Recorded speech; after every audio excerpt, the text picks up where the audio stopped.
Good morning. Good morning to everyone who participates this morning in this important event. I would like to start by thanking Poșta Română, Mr. Stefan, for the initiative of organizing our meeting and placing focus on the sober occasion of 1,000 days since Russia started its all-out invasion into Ukraine.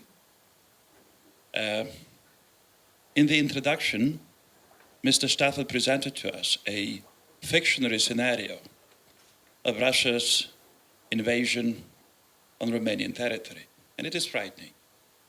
And this is not entirely fiction, because this is what Ukrainians had to experience when the Russian forces invaded Ukraine in February of 2022.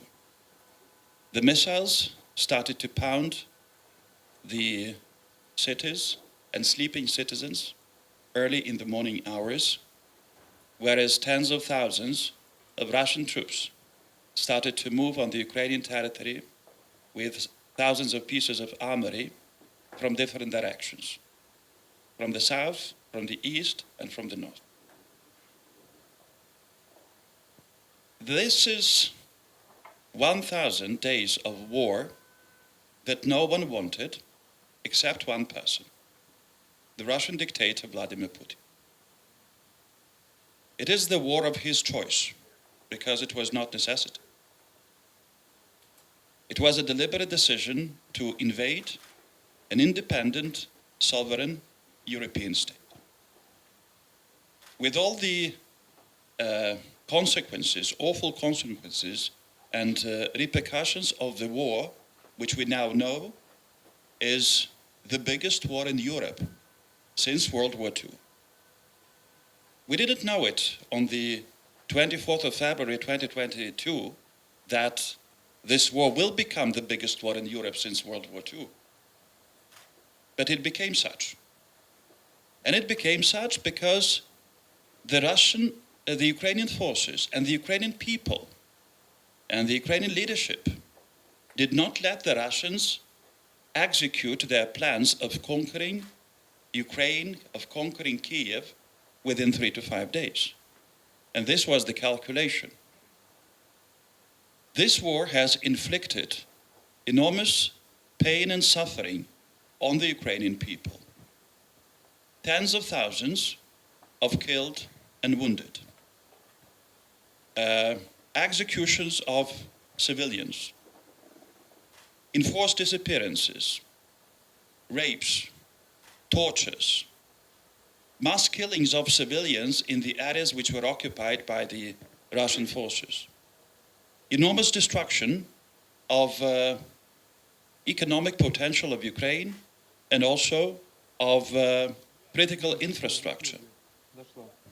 In these 1,000 days of war, the Russians launched over 11,000 missiles of all types on Ukrainian cities.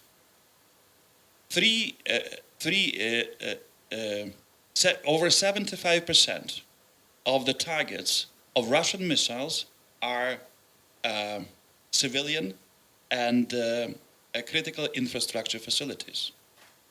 The most recent of such massive attacks took place on the night from last Saturday to Sunday.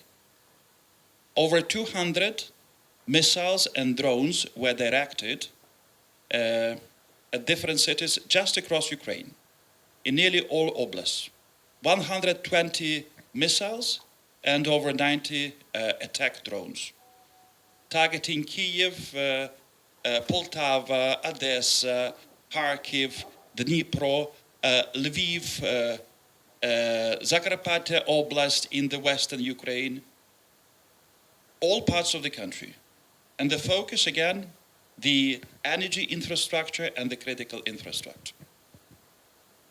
From autumn of 2022, the Russians launched over 1,000 missiles only at energy infrastructure of my country. By now, they were able to destroy 90% of thermal power generation facilities in Ukraine. They have destroyed over 70% of hydropower generation in Ukraine. We have lost, in the recent attacks on energy infrastructure in my country, over 9 gigawatts of power generation. Ukraine's consumption in the last winter from 2023 to 2024 was 18 gigawatts at the peak times. So now they have knocked out, they have destroyed half of this generation capacity in Ukraine. These are the acts which we qualify as acts of terrorism because these are deliberate attacks on civilians, on infrastructure to make life for civilians unbearable. The Ukrainian law enforcement are now investigating over 150,000 cases of war crimes, crimes against humanity, and crimes of genocide. Because the Russian actions in Ukraine, they clearly bear the signs of genocidal war. They're destroying Ukrainians. For Ukrainians, this is the fight for their existence. It is the question whether at all Ukrainians will be able to continue to exist as a separate nation when the Russian dictator continues to claim that Russians and Ukrainians are one people. And he doesn't mean that Russians are Ukrainians, but rather that Ukrainians are Russians. And whoever thinks differently would get killed, or would get captured and would get put into prison. The Russians have deported tens of thousands of Ukrainian children from the occupied areas to Russia, where their national identity is erased. They are told that they are Russians. They are changed their names and family names, and every effort is made to seize their connection with the country, with their native land and the country of origin. And these are the actions which are qualified as the acts of genocide. You may know that the International Criminal Court has made Vladimir Putin an indicted war criminal, together with his accomplice, particularly for the crime of forced deportation of Ukrainian children to Russia.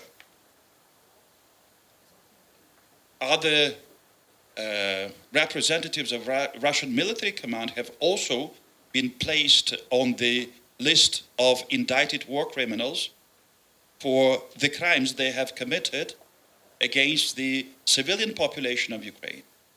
Whereas attacks at the residential housing or attacks on infrastructure.